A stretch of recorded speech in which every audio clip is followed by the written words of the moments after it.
अस्सलाम वालेकुम वीरो की हाल चाल वीरो अज की वीडियो के अंदर असी संत सिंह मस्कीन होना को लैना सिंह गुरु अंगद देव जी जिन्होंने दूसरे गुरु नानक देव जी कहा जाता वै उन्होंने जीवन कथा के बारे जानांगे वीरो। बहुत प्यारी कथा वै, सो चलिए वीडियो देने तो इसके बारे जानने दी सरां जिला फिरोजपुर पंजाब दे अंदर एक ऐसी आत्मा का जन्म होया जिसने बाद विच दूसरा गुरु नानक कहलाया।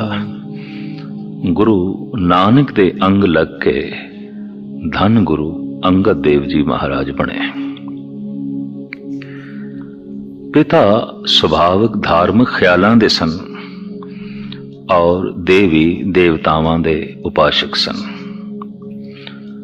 पिता दी ही रंगत चढ़नी स्वाभाविक सी, जैसे कि आम कहावत है कि बहुत कुछ पुत्र पिता तो लैंदा है।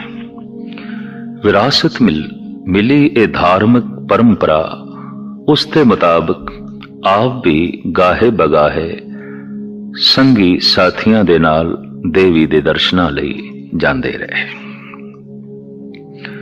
पिता फेरूमल, माता सुबराई दानी सुबा सील संजमे ते परोपकारी सन। लोड़वंदी लोड़ पूरी करना अपना सुभाग समझते सन, अपने आप नूं धनभागी समझते सन।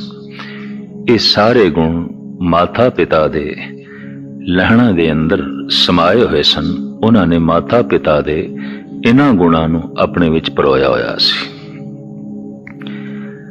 एक दफा जद देवियां दे दर्शनां नूं अपने संगी साथियां दे समेत जा रहे सन तां कन्नां विच कुछ ऐसे बचन पे जिस विच धन गुरु नानक देव जी महाराज दा नाम आ रहा सी। आपने स्वाभाविक पूछया ये किसते वचन ने? इन्हां बचनां ने धूप आई है, इन्हां बचनां ने खिंचे है। तो उस प्रेमी ने दसिया ये बचन कलयुग दे अवतारी पुरुष धन गुरु नानक देव जी महाराज दे ने। आप कई दफा देवी दे दर्शन कराए सन और संगी साथियां नूं भी कराए सन, पर अज जिस ढंग दी एक धार्मिक खिच, एक रूहानी कसक, एक बाणी दा जो प्रभाव पिया, स्वयं खुद हैरान सन। ता आपने उन्हां तो पुछया ये जोत किथे जल रही है? तो उस प्रेमी ने कहा ये जोत करतारपुर दे च जल रही है, उत्थे जगमगा रही है। तो आपने रुख करतारपुर दा कर लिया।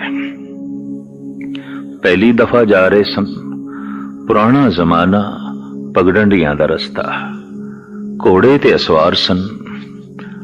थां थां ते रस्ते ते राहियां कोल पुछ लेंदे ने करतारपुर किहड़े पासे है और गुरु नानक दा टिकाणा किथे है।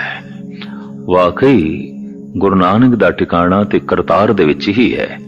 इस वास्ते गुरु नानक जिथे बैठन वो करतारपुर ही है, वो प्रभु दा टिकाणा है, वो ईश्वर दा टिकाणा है।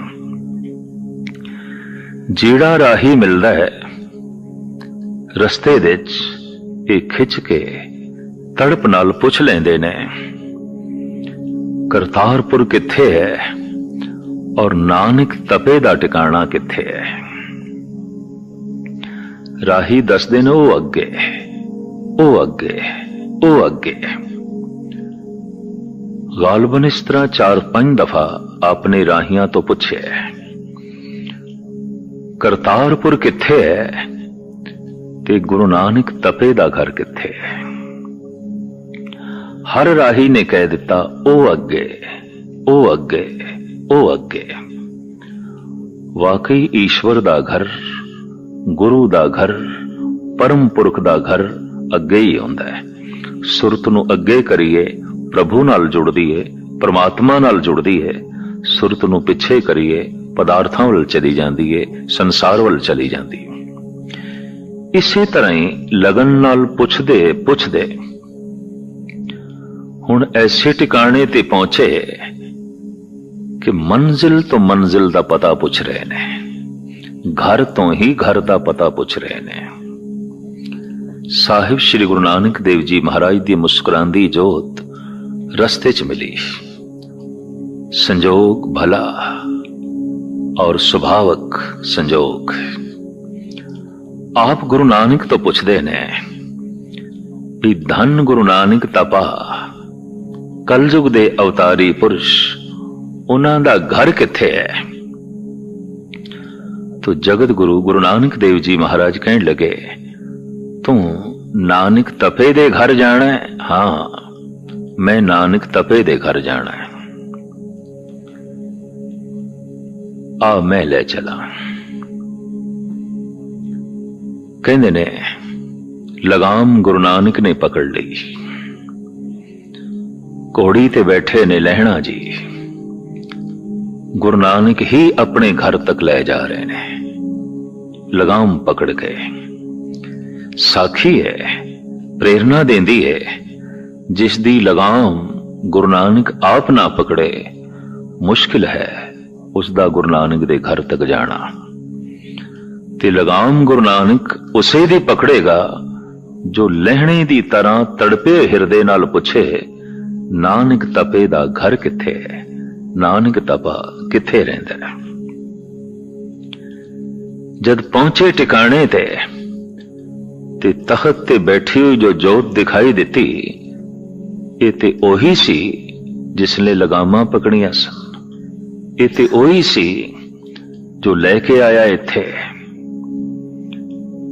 कहंदे भोबां निकल गईयां, नेत्र अश्कबार होए, कदमां ते मस्तक रखिया, निर्माणता दा और शीतल सुभाव दा, शांतमई किरणा दा इतना असर होया, लहणा जी अपने आप को काबू च नहीं रख सके। फिर उस घर जोगा ही हो गए। भावें मत्ते दी सरां तो आपने आके वासा खंडूर साहब कीता होया सी, राजगर्दी दे कारण करके मत्ते दी सरां रहना आप लई कठिन हो गया सी, तो खंडूर साहब आके वसे सन। पर हुण गुरु नानक दे दर्शन करके करतारपुर जोगा हो गए, इत्थे ही रहन लग पे और हाथ जोड़ के बेनती कीती पातशाह नूं, महाराज अपने कदमां विच मैनूं थां दिओ, मैं हुण इत्थे ही रहना है। साहिब श्री गुरु नानक देव जी महाराज इस धार्मिक परंपरा नूं, इस रूहानी जोत नूं अगां तोरना चाहते सन। आप दी कल्पना विच, आप दी सोचणी विच जो मनुखता दा चेहरा सी, जो मनुखता दी अवस्था सी, उत्थे तक पहुंचाण लई अजे काफी समा दरकार सी और काफी सहयोग दरकार सी। आप अपने दूसरे घर दी तलाश दे सन, जिथे कि अपनी जोत नूं टिकाया जा सके। उस समय सतगुरु तरह तरह दी प्रीखिया अपने बच्चियां दी ले रहे सन। बाबा श्री चंद दी, बाबा लक्ष्मी दास दी। एक दिन दी गल है, आप दे हथ विच बड़ा ही खूबसूरत लोटा सी, नाल संगी साथी सन, लैणा जी सन ते साहिबजादे भी सन, श्री चंद लक्ष्मी दास। आपने ये लोटा एक चिक्कड़ आलूद सरोवर दे सुट दिता, जिस दे पानी घट सी पर चिक्कड़ ज्यादा सी। श्री चंद नूं आख्या, बेटा तू ये लोटा कढ़ के लिया। हाथ जोड़ के श्री चंद अर्जोई करन लगे, बापू कढ़ के लियाना सी, सुटिया क्यों है? आपने साडे सामने सुटिया है, ते फिर असी आप दे साहिबजादे हां, इस चिक्कड़ दे च गए ते खुद चिक्कड़ आलूद हो जावांगे, भर जावांगे चिक्कड़ नाल। आप किसी सेवक नूं आखो, किसी चेले नूं आखो, असी ते आप दे साहिबजादे हां। फिर पातशाह ने लक्ष्मी दास की तरफ इशारा किया, बेटा ਤੋਂ ਕੱਢ ਲਿਆ। ਕਹਿੰਦੇ ਨੇ ਉਹਨਾਂ ਨੇ ਵੀ ਇਹ ਆਖਿਆ, ਵੱਡੇ ਭਰਾਤਾ ਠੀਕ ਕਹਿੰਦੇ ਨੇ ਕਿ ਕੱਢ ਕੇ ਹੀ ਲਿਆਣਾ ਹੈ ਤੇ ਆਪਨੇ ਸੁਤਰਿਆ ਕਿਉਂ ਹੈ? ਤੇ ਜੇ ਵਾਕਈ ਹੁਣ ਕੱਢ ਕੇ ਲਿਆਣਾ ਹੈ ਤਾਂ ਆਪ ਸੇਵਕ ਨੂੰ ਆਖੋ। ਕਹਿੰਦੇ ਨੇ ਸਤਿਗੁਰੂ ਦੀਆਂ ਨਜ਼ਰਾਂ ਇੱਕਦਮ ਲੈਣੇ ਤੇ ਚਲੀਆਂ ਗਈਆਂ। ਲੈਣਾ ਭੱਜੇ ਹੋਏ ਗਏ, ਗੋਡੇ ਗੋਡੇ ਚਿੱਕੜ ਸੀ, ਕਪੜੇ ਸਾਰੇ ਚਿੱਕੜ ਆਲੂਦ ਹੋ ਗਏ, ਬਦਨ ਸਾਰਾ ਚਿੱਕੜ ਨਾਲ ਭਰ ਗਿਆ। ਆਪ ਲੋਟਾ ਕੱਢ ਕੇ ਲਿਆ ਰਹੇ ਨੇ। जैसे उस चिक्कड़ नाल भरे हुए सरोवर दे चों बाहर निकले, आप चिक्कड़ नाल लिबड़े हुए सन, लोटा हथ दे सी। लिबड़े हुए भाई लैणे नूं गुरु नानक ने गलवकड़ी च ले लिया। आखिया, लैणिया तू चिक्कड़ दे चों लोटा नहीं कढ़िया, सारी मनुखता नूं कढ़िया। क्योंकि जो चिक्कड़ लगण तो डरदा है वो किसी नूं चिक्कड़ दे चों नहीं कढ़ सकेगा। परोपकार करना बहुत कठिन है। किसी नूं बलदी हुई अग दे चों ओही कढ़ सकदा है जो सेक लगण तो डरे ना, और गंदगी दे चों ओही किसी नूं कढ़ सकदा है जो छिट्टे पैण तो डरे ना।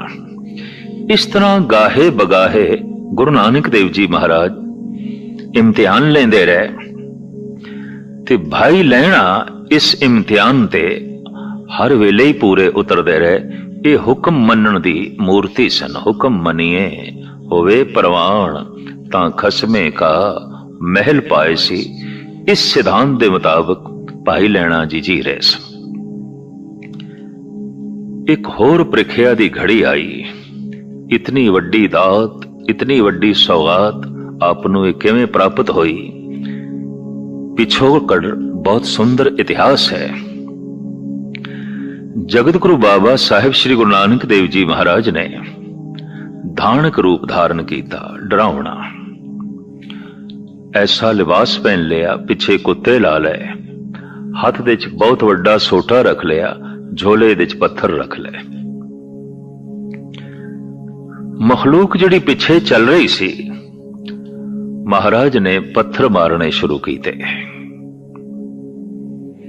अद्धी दुनिया वापस हो गई भी गुरु नानक देव जी भूतने हो गए ने, बेताले हो गए ने, इन्हां नूं कुछ हो गया। महाराज पिछे मुड़ के देखते ने, अजे भी कुछ नाल चल रहे ने। तां आप दे हथ जो सोटा सी वो वाणा शुरू कीता, वो मारना शुरू कीता। अद्धियां दे चों भी फिर अद्धे चले गए वापस, भई वाकई कुछ हो गया। इन्हां दे दिमाग नूं वाकई कुछ हो गया। पर हुण भी जद सतगुर देखदे ने, अजे भी थोड़ी जे शरीर पिछे चल रहे ने, आ रहे ने। आपने झोले दे चों मोहरां कढियां, सोने दियां, चांदी दियां, वो सुटनियां शुरू कीतियां।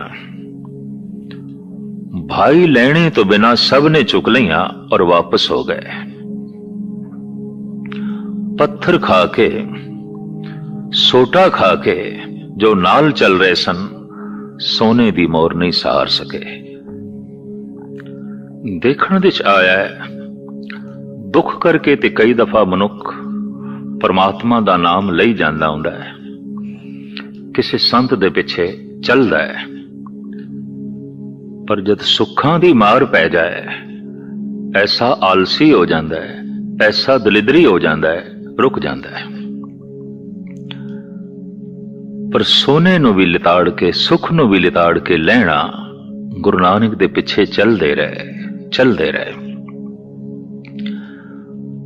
अज जगत गुरु बाबे ने पुछ ही लिया, लैणिया सारे चले गए, तू नहीं गया।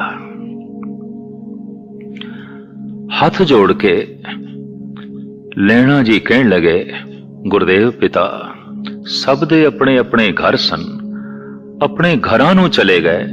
मैं ते निथावां, थोड़े कदम ही मेरा घर ने, थोड़ी थां ही मेरी थां है, होर ते मेरी कोई अपनी थां नहीं, होर ते मेरा कोई अपना घर नहीं।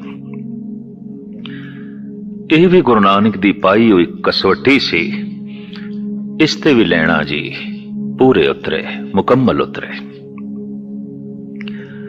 भाई लैणा दी मनोबिरती ऐसी दिन दिन रंग चढ़दा गया, वधदा गया। गुरु नानक दे अंग दे नाल छूंदियां छूंदियां वाकई गुरु नानक दे अंग आप दे अंदर प्रदर्शित होने लग पे, आप दे अंदर प्रगट होने लग पे। आज करतारपुर विच बड़ी संगत आई, बहुत संगत आई सतगुरां दे दर्शनां लई और पातशाह दे अमृतमयी बचन सुनन लई। भरी संगत विच गुरु नानक देव जी महाराज ने श्री चंद नूं आवाज मारी ते आख्या, बेटा संगत बहुत आई। हाँ मां, संगत ते बहुत आई गुरुदेव पिता, दूर दूर तो आई है। तो साडी इच्छा है सब नूं मिठाई छकाईए। लंगर दे बहुत सारा तरह तरह दा मिष्टान बनवाईए। उस वक्त श्री चंद ने कहा, महाराज अचनचेत ते इंतजाम करना औखा है। अच्छा इंज करो फिर, जे अचानक इंतजाम करना औखा है तो इस सामने जो जंड दा दरख्त है इस ते चढ़ जाओ, इनू झूणो, इनू हिलाओ, मिठाई टपकेगी, थल्ले चादरां विछाओ, लंगर दे च वंडांगे, संगत दी झोली च पावांगे। श्री चंद हाथ जोड़ के कहने लगे, गुरुदेव पिता जंड ते ऐसा दरख्त है जिन्नू कोई ढंग दा फल भी नहीं लगता, आप मिठाई दी गल करदे हो। आप दी उम्र वडेरी हो गई, अनहोणियां गल्लां करन लग पे। कहंदे ने हू बहू लक्ष्मी दास ने भी इनकार किया और ओही लफ्ज़ दोहराए, गुरुदेव पिता वड्डे भराता ठीक कहंदे ने, जंड दे दरख्त तो मिठाइयां नहीं टपकदियां।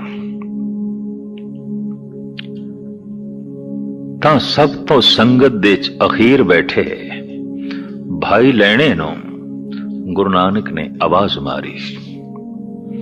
गुरु नानक दी संगत करदियां लैणा ओ मूर्ति बन गए। हुक्म मनना जिन्हां दा सुभाव हो गया सी, हुक्म मनना जिन्हां दी अवस्था बन गई, हुक्म नूं मनना जिन्हां लई एक आनंद सी, रस सी, खेड़ा सी, खुशी सी। खुशी महसूस करदे जद गुरु नानक किसी कार्य लई आप नूं कहंदे। भज्जे होया है, हाथ जोड़ के खड़े हो गए, हुक्म। तां पातशाह कहण लगे, तू चढ़ इस जंड दे दरख्त ते, इस नूं हिला, मिठाइयां टपकणगियां, आपां संगत विच वंडणीआं ने। एकदम भाई लैणा जी दरख्त ते चढ़न लगे ने। श्री चंद ने आवाज मार के आख्या, लैणा जी दरख्तां तो कदी मिठाई नहीं टपके, आप अनहोनी गल ना करो और अनहोनी होनी भी नहीं। लोकी की आखणगे। तो उस वक्त भाई लैणा बाबा श्री चंद नूं कहण लगे, मिठाई टपके भावें ना टपके, इस नाल मेरा कोई मतलब नहीं। मैं ते गुरुदेव पिता दा हुक्म मनना है। हुक्म मनना यही मेरी खुशी है, हुक्म मनना यही मेरी लिए आनंद है, और हुक्म मन लेना यही सब तो वड्डी बख्शिश है, यही सब तो वड्डी कृपा है। हुक्म मनन दी मूर्ति, हुक्म मनन दा स्वरूप साहिब श्री गुरु अंगद देव जी महाराज अज अपनी अवस्था उस टिकाणे ते ले गए कि गुरु नानक ने सिंहासन ते बिठा दिता। जगत देखती दंग रह गई कि लैणे दी फेरायन नानका दो ही खट्टिए। कल तक लहणा गुरु नानक दी परिक्रमा करदा सी, अज गुरु नानक लहणे दी परिक्रमा कर रहे हैं। कल तक लहणा गुरु नानक दे कदमां ते अपना मस्तक रखदा सी, अज गुरु नानक ने अपना मस्तक लहणे दे कदमां ते रख दिता है। दुनिया देख के दंग रह गई। दूजा दीवा जल पे, जोत तो जोत जली, चानना वंडन लई, रोशनी वंडन लई। आप दी दृष्टि अमृतमयी, जैसे कि भट्ट भट्ट कहंदे ने, दृष्ट धरत तम हरन, दहन अग पाप प्रनाशन। मेर भरी दृष्ट दे नाल आप जिस नूं वेख लैन, ਉਹਦੇ ਅੰਤਿਸ਼ਕਰਨ ਤੋਂ ਪਾਪ ਨਿਕਲ ਜਾਂਦੇ ਸਨ। ਇਸ ਤਰ੍ਹਾਂ ਦੀ ਬਰਕਤਾਂ ਦੇ ਆਪ ਮਾਲਿਕ ਬਣੇ। ਆਪ ਕਰਤਾਰਪੁਰ ਤੋਂ ਖੰਡੂਰ ਸਾਹਿਬ ਵਿੱਚ ਆ ਗਏ। ਕਨੌਜ ਦੇ ਮੈਦਾਨ ਤੋਂ ਸ਼ੇਰ ਸ਼ਾਹ ਸੂਰੀ ਤੋਂ ਹਾਰ ਖਾ ਕੇ ਹੁਮਾਯੂੰ ਅਸਫਾਨ ਦੀ ਤਰਫ ਭੱਜ ਰਿਹਾ ਸੀ, ਜਾ ਰਿਹਾ ਸੀ। ਰਸਤੇ 'ਚ ਕੋਈ ਫਕੀਰ ਮਿਲੇ, ਪੀਰ ਮਿਲੇ, ਉਹਦੀ ਦੁਆ ਲੈ ਲੈਂਦਾ ਸੀ, ਉਹਦੇ ਕੋਲ ਆਸ਼ੀਰਵਾਦ ਲੈਣ ਦੀ ਕੋਸ਼ਿਸ਼ ਕਰਦਾ ਸੀ ਕਿ ਮੈਂ ਇਹ ਹਾਰੀ ਹੋਈ ਬਾਜ਼ੀ ਫਿਰ ਜਿੱਤ ਜਾਵਾਂ, ਕਿਸੇ ਤਰੀਕੇ ਨਾਲ ਇਹ ਤਖਤ ਜੋ ਮੇਰੇ ਕੋਲ ਸ਼ੇਰ ਸ਼ਾਹ ਸੂਰੀ ਨੇ ਖੋਹ ਲਿਆ ਫਿਰ ਪ੍ਰਾਪਤ ਹੋਵੇ। ਤਾਂ ਰਸਤੇ ਵਿੱਚ ਕਿਸੇ ਨੇ ਕਹਿ ਦਿੱਤਾ, ਗੁਰੂ ਨਾਨਕ ਦੀ ਗੱਦੀ ਤੇ ਬਿਰਾਜਮਾਨ ਨੇ ਧੰਨ ਗੁਰੂ ਅੰਗਦ ਦੇਵ ਜੀ ਮਹਾਰਾਜ, ਤੁਸੀਂ ਉਹਨਾਂ ਤੋਂ ਅਸੀਸ ਲਓ, ਉਹਨਾਂ ਤੋਂ ਆਸ਼ੀਰਵਾਦ ਲਓ। ਆਪ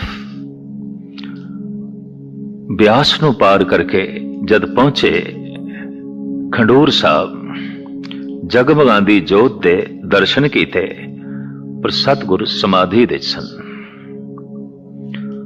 ਉੱਚਾ ਉੱਠ ਕੇ ਤੱਕ ਕੇ ਹੁਮਾਯੂੰ ਦੀ ਤਰਫ ਨਹੀਂ ਦੇਖਿਆ। ਹੁਮਾਯੂੰ ਨੂੰ ਹੈਰਾਨਗੀ ਹੋਈ, ਕਿਉਂਕਿ ਪੀਰ ਫਕੀਰ ਸਨਮਾਨ ਕਰਦੇ ਰਹੇ ਸਨ, ਆਦਰ ਕਰਦੇ ਰਹੇ ਸਨ, ਬਾਦਸ਼ਾਹ ਰਹਿ ਚੁੱਕਿਆ ਸੀ, ਤੇ ਬਾਦਸ਼ਾਹ ਦਾ ਆਪਣਾ ਹੰਕਾਰ। ਮਿਆਨ ਚੋਂ ਤਲਵਾਰ ਕੱਢ ਲਈ ਉਸਨੇ ਗੁੱਸੇ ਚ ਆ ਕੇ। ਸਤਿਗੁਰੂ ਦੇ ਨੇਤਰ ਖੁੱਲੇ, ਕਹਿਣ ਲੱਗੇ ਜਿੱਥੇ ਤਲਵਾਰ ਚੱਲਣੀ ਚਾਹੀਦੀ ਸੀ ਤੂੰ ਉੱਥੇ ਮਿਆਨ ਦੇ ਚ ਰੱਖ ਕੇ ਭੱਜ ਪਿਆ, ਔਰ ਜਿੱਥੇ ਮਿਆਨ ਦੇ ਚ ਰੱਖਣੀ ਚਾਹੀਦੀ ਹੈ ਉੱਥੇ ਤੂੰ ਬਾਹਰ ਕੱਢ ਰਿਹਾ ਹੈ। ਬੜਾ ਕਾਇਰ ਹੈ, ਬੜਾ ਨਾ ਸਮਝ ਹੈ। ਸ਼ਰਮਸਾਰ ਹੋਇਆ ਹੁਮਾਯੂੰ, ਕਦਮਾਂ ਤੇ ਝੁਕਿਆ, ਆਖਿਆ ਗੁਰਦੇਵ ਪਿਤਾ ਮਾਫੀ, ਭੁੱਲ ਹੋ ਗਈ, ਗਲਤੀ ਹੋ ਗਈ। ਗੁਰੂ ਅੰਗਦ ਦੇਵ ਜੀ ਮਹਾਰਾਜ ਨੇ ਉਸ ਨੂੰ ਉਪਦੇਸ਼ ਦਿੱਤਾ, ਹੁਮਾਯੂੰ ਫਕੀਰਾਂ ਤੇ ਤਲਵਾਰ ਨਹੀਂ ਚਲਾਈ ਦੀ, ਫਕੀਰਾਂ ਦੀ ਤਲਵਾਰ ਕੋਲੋਂ ਆਪਣਾ ਨਾਸ ਕਰਾਈਦਾ ਹੈ। ਬਚਨ ਬੜੇ ਅਗੰਮੀ। ਫਕੀਰ ਦੀ ਜਦ ਤਲਵਾਰ ਚੱਲਦੀ ਹੈ ਦੂਜੇ ਦੇ ਹੰਕਾਰ ਨੂੰ ਕੱਟ ਕੇ ਰੱਖ ਦਿੰਦੀ ਹੈ ਤੇ ਦੂਜੇ ਨੂੰ ਐਨ ਨਿਰਮਾਣਤਾ ਦੀ ਮੂਰਤੀ ਬਣਾ ਦਿੰਦੀ ਹੈ। ਵਾਕਈ ਹੱਥ ਜੁੜ ਗਏ ਸਨ ਹੁਮਾਯੂੰ ਦੇ, ਔਰ ਮਾਫੀ ਮੰਗਣ ਲੱਗ ਪਿਆ ਸੀ, ਭੁੱਲ ਮੰਗਣ ਲੱਗ ਪਿਆ ਸੀ। ਪਾਪਾ ਮੇਰੇ ਕੋਲ ਭੁੱਲ ਹੋ ਗਈ, ਗਲਤੀ ਹੋ ਗਈ। ਧੰਨ ਗੁਰੂ ਅੰਗਦ ਦੇਵ ਜੀ ਮਹਾਰਾਜ ਨੇ ਗੁਰਮੁਖੀ ਲਿਪੀ ਦੇ ਪ੍ਰਸਾਰ ਲਈ ਗੁਰਬਾਣੀ ਜਗਤ ਪੜ੍ਹ ਸਕੇ, ਪੜ੍ਹਾ ਸਕੇ, ਸਮਝ ਸਕੇ, ਸਮਝਾ ਸਕੇ, ਇਹਨਾਂ ਅੱਖਰਾਂ ਦੇ ਪੜ੍ਹਨ ਪੜ੍ਹਾਉਣ ਦੀ ਤਰਫ ਵੀ ਕਾਫੀ ਰੁਚੀ ਦਿੱਤੀ। ਆਪ ਨੇ स्वयं बच्चियां नूं पढ़ाना आरंभ किया ताकि यह परंपरा लंबे व्यापक रूप दे जो है चल सके और जगत उस बाणी नूं पढ़ सके जिस दे च रब्बी अलहाम नाजुल होया है, जिस दे च रब्बी ज्ञान नाजुल होया है। आपने बड़े वड्डे पद्धर ते लंगर दी परंपरा चलाई। इस दे च आप दी सुपत्नी धर्म पत्नी जगत माता खीवी जी का बहुत वड्डा हथ, और आप दे लंगर दे जो कुछ बनदा सी सत्ते बरवंडे दी वार दे बकायदा उसका जो है जिक्र है। लंगत दौलत वंडिए रस अमृत खीर घयाली, घ्यो दे नाल ओत परोत खीर दिन रात लंगर दे चलदी है। पकवान सुंदर बनदे ने, आए हुए यात्रुओं नूं छकाए जांदे ने। पहले भोजन नाल उन्हां नूं तृप्त कीता जांदा है ते जद उन्हां दा तन तृप्त हो जांदा है तो उन्हां दी मन दी तृप्ति लई फिर भजन का इंतजाम, फिर नाम बाणी का अभ्यास साहिब ये करवाते सन ताकि तन की तृप्ति तो बाद इन्हां नूं मन का सुकून भी मिले, मन की शांति भी मिले। साहिब श्री गुरु नानक देव जी महाराज की चलाई हुई परंपरा लंगर दी उसनूं आपने विस्तृत किया, विस्तार सहित फैलाया, जगाया। फिर इसी तरीके दे नाल परोपकार करते हुए गुरबाणी का उपदेश देंदे हुए सन 1606 बिक्रमी खंडूर साहब दे आप ज्योति जोत समा गए और साहिब श्री गुरु नानक देव जी महाराज का परम रूप स्थापन कर गए धन गुरु अमरदास जी महाराज, जो आप दे रिश्ते दे बकायदा कुड़म सन। गुरु अंगद देव जी महाराज दे बेशतर श्लोक ने, बहुत सारे शब्द ने जो बकायदा गुरु ग्रंथ साहब जी महाराज दे जो है दर्ज ने, लेकिन सारे शब्दां दे सारे श्लोकां दे हुक्म मनण दी ताकीद है, हुक्म मनण दा उपदेश है, हुक्म दे मार्ग ते चलन दा ही संदेश है। साहिब श्री गुरु नानक देव जी महाराज तो जो शिक्षा दीक्षा धन भाई लेने ने लई अपने तौर ते पूरी शक्ति दे नाल वंडदे रहे। यादगारी अस्थान आप जी दा खंडूर साहब विच मौजूद है, जिथे आपने जगत नूं पढ़ाना शुरू किया। वो अस्थान भी आप जी दा पावन रूप दे जो है मौजूद है। भट्ट आप दी उपमा इस तरीके नाल करदे ने, दृष्ट धरत तम हरण दहन अग पाप प्रनाशन, शब्द सूर बलवंत काम अर क्रोध विनाशन, लोभ मोह वश करण शरण जाचक प्रतिपालन, आत्म रत संग्रहण कहण अमृत कल ढालन, सतगुरु कल सतगुरु तिलत सत लागे सो पै तरे, गुर जगत फिरण सी अंगरो राज जोग लहणा करे। भट्ट कहंदे ने ये लहणा जी, ये गुरु अंगद देव जी इते राज योग दी परंपरा चला रहे ने। ये अंदरों ब्रह्म नाल जुड़े हुए ने, बाहरों जगत नाल जुड़े हुए ने।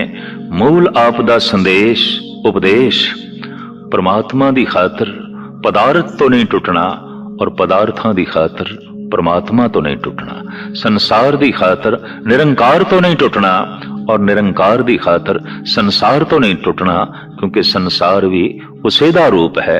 संसार प्रभु दा तन है और खुद आप सुभाविक रूप दे एक जोत है। इसे तरीके नाल उसने साडी बनतर बनाई है, सानू तन दिता है, सानू मन दिता है। मन दे जद प्रभु दा नाम वस जाए तो मन जोगी बन जाता है और तन नू पदार्थ मिल जान तो तन राजा बन जाता है।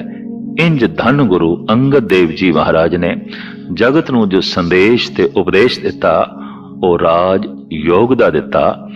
साहिब गुरु अंगद देव जी महाराज ने इसे परंपरा नू अगे तोड़न लई फिर तीसरी जोत धन गुरु अमरदास जी महाराज की परिक्रमा करके और उसी परंपरा के मुताबिक अपना मस्तक बिरद बाबा गुरु अमरदास जी महाराज के कदमां ते रखे, हाथ जोड़ के मत्था टेकिया। आप तन दे करके धरती भी समा गए, जोत करके गुरु अमरदास जी महाराज के अंदर विराजमान। ਵੀਰੋ गुरु नानक देव जी सिखी दे पहले गुरु है, जिन्हों ने सिखी की बुनियाद रखी। सिखिज़म मज़हब जड़ा है वो लोगों के नाल इंसानियत दा सलूक दी सिखां नूं दरस दिंदा है कि सारी इंसानियत बराबर है, कोई ऊंच नीच नहीं है। सिखां दे अंदर जात पात नहीं पाई जाती, सारे एक दूसरे के बराबर है, कोई किसी तो उच्चा नीवा नहीं है। फिर गुरु नानक देव जी ने सिखां दी बाणी है कि कृत करो तो वंड चको, कि हलाल रिज़्क कमाओ, हराम नहीं, हलाल रिज़्क कमाउण ते उस रिज़्क विचों 10% लोकां नूं भी देण। वीरो ये सिखां दी सब तो वधिया गल है कि वो अपने रिज़्क चों 10% दिंदे है। तुसीं देखिया होना कि हर गुरुद्वारे विच जगह जगह लंगर लगे हुए है, जिथे कि सिख दान करते हैं, लोगों नूं खाना खिलाया जाता है। किसी भी गुरुद्वारे के अंदर तुसीं चले जाओ, ये वो परंपरा है, ये वो रवायत है जिहड़ा गुरु नानक देव जी ने शुरू की सी। 20 रुपए का लंगर लाया सी, साधुआं नूं उन्होंने खाना खिलाया सी। ते अज पूरी सिख कौम इस बाणी ते चल रही है, लंगर ला रही है, ਦਰਬਾਰ ਸਾਹਿਬ ਦੇ ਅੰਦਰ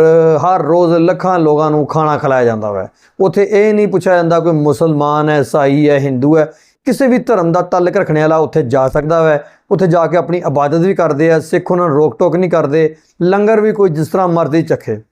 ਤੇ ਸਿੱਖ ਹਮੇਸ਼ਾ ਹੀ ਜਿੱਥੇ ਵੀ ਵੀਰੋ ਔਖਾ ਟਾਈਮ ਆਉਂਦਾ ਵਾ ਕਿਸੇ ਤੇ ਵੀ, ਕਿਸੇ ਵੀ ਧਰਮ ਦੇ ਉੱਤੇ, ਉੱਥੇ ਸਿੱਖ ਹਮੇਸ਼ਾ ਖੜੇ ਹੋ ਜਾਂਦੇ ਆ। ਜਿਸ ਤਰ੍ਹਾਂ ਕਿ ਪਿਛਲੇ ਦਿਨਾਂ ਦੇ ਵਿੱਚ ਹਿੰਦੁਸਤਾਨ ਦੇ ਵਿੱਚ ਮੁਸਲਮਾਨ ਲੜਕੀਆਂ ਦੇ ਨਾਲ ਕੁਝ ਹਿੰਦੂਆਂ ਨੇ ਜ਼ਿਆਦਤੀ ਕਰਨਾ ਸ਼ੁਰੂ ਕਰਤੀ। ਉੱਥੇ ਸਿੱਖ ਕੌਮ ਖੜੀ ਹੋਈ। ਪਾਕਿਸਤਾਨ ਦੇ ਵਿੱਚ ਪਿਛਲੇ ਦਿਨਾਂ ਦੇ ਵਿੱਚ ਜ਼ਲਜ਼ਲੇ ਆਏ, ਉਦੋਂ ਸਿੱਖਾਂ ਦੀ ਤਨਜ਼ੀਮ ਖਾਲਸਾ ਐਡ ਇੱਥੇ ਆਈ, ਮੁਸਲਮਾਨਾਂ ਦੀ ਮਦਦ ਕੀਤੀ, ਕੈਂਪ ਲਏ, ਦਵਾਈਆਂ, ਖੁਰਾਕ, ਹਰ ਚੀਜ਼ ਉਹਨਾਂ ਨੂੰ ਮੁਹੱਈਆ ਕੀਤੀ। ਤੇ ਇਹ ਜਿਹੜਾ ਧਰਮ ਹੈ, ਸਿੱਖੀ ਧਰਮ, ਇਹ ਗੁਰੂ ਨਾਨਕ ਦੇਵ ਜੀ ਜਿਹੜੇ ਹੈ ਇਹ ਉਹਨਾਂ ਦੇ ਫਾਊਂਡਰ ਹੈ। ਇਹਨਾਂ ਨੇ ਦੀ ਸ਼ੁਰੂਆਤ ਕੀਤੀ ਹੈ। ਤੇ ਦੂਸਰੇ ਜਿਹੜੇ ਗੁਰੂ ਨਾਨਕ ਜਿਹਨਾਂ ਨੂੰ ਕਿਹਾ ਜਾਂਦਾ ਵੈ ਭਾਈ ਲਹਿਣਾ ਸਿੰਘ, ਗੁਰੂ ਨਾਨਕ ਦੇਵ ਜੀ ਦੇ ਜਿਹੜੇ ਹੈ ਅੱਜ ਦੀ ਕਥਾ ਦੇ ਅੰਦਰ ਅਸੀਂ ਉਹਨਾਂ ਦੇ ਬਾਰੇ ਜਾਣਿਆ। ਫਿਰ ਉਹ ਤੁਹਾਨੂੰ ਕਿਸ ਤਰ੍ਹਾਂ ਲੱਗੀ ਅੱਜ ਦੀ ਕਥਾ ਕਮੈਂਟ ਕਰਕੇ ਆਪਣੀ ਕੀਮਤੀ ਰਾਏ ਦਾ ਇਜ਼ਹਾਰ ਲਾਜ਼ਮੀ ਕਰਨਾ। ਆਪਣਾ ਢੇਰ ਸਾਰਾ ਖਿਆਲ ਰੱਖਣਾ, ਦੁਆਵਾਂ ਯਾਦ ਰੱਖਣਾ। ਅੱਲਾ ਹਾਫਿਜ਼।